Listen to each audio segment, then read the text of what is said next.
Book 8. 1. The Master said, Typo might indeed be called a man of highest worth. Thrice he gave up the throne. Men were at a loss how to praise him. 2.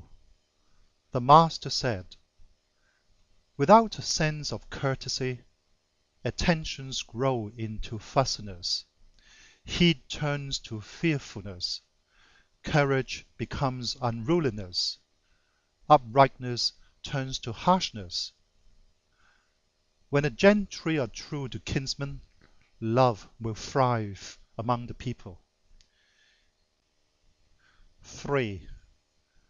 When Zhang Zhu lay sick, he summoned his disciples and said, Uncover my feet, uncover my arms.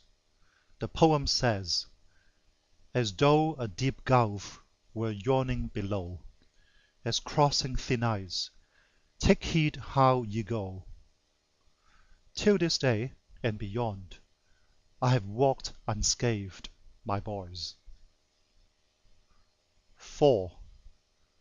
When Zhang Zhu lay sick, Mang Chen came to ask after him. Zhang Zhu said, When a bird is to die, his note is sad. When a man is to die, his words are true. There are 3 duties that a gentleman prizes: to banish from his bearing violence and levity, to sort his face to the truth, to purge his speech of the low and unfair. As for temple matters, there are officers to mind them. 5. Zhang Zhu said, Out of knowledge to learn from ignorance, out of wealth to learn from penury, having to seem wanting, real to seem shadow, when gainsaid, never answering back. I had once a friend who would act thus.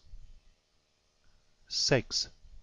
Zhang Zhu said, A man to whom an orphan stripling or the fate of 100 townships may be entrusted, and whom no crisis can corrupt, is he not a gentleman indeed?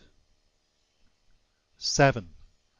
Zhang Zhu said, The scholar had need to be strong and bold, for his burden is heavy, the road is far. His burden is love. Is it not a heavy one? Death is the goal. Is that not far? 8. The Master said, Poetry rouses, courtesy upholds us, music is our crown. 9. The Master said, The people may be made to follow, they cannot be made to understand. 10. The Master said, Love of daring, inflamed by poverty, leads to crime. A man without love, if deeply ill-treated, will turn to crime. 11. The Master said, All the glorious gifts of the Duke of Zhao, if coupled with pride and meanness, would not be worth one glance. 12. The Master said, A man to whom 3 years of study have borne no fruit would be hard to find. 13. The Master said, A man who loves learning with simple faith, who to mend his life is content to die, will not enter a tottering kingdom, nor stay in a land distraught. When right prevails below heaven, he is seen.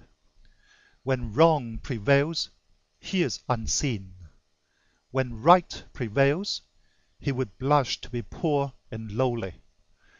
When wrong prevails, wealth and honors would shame him. 14.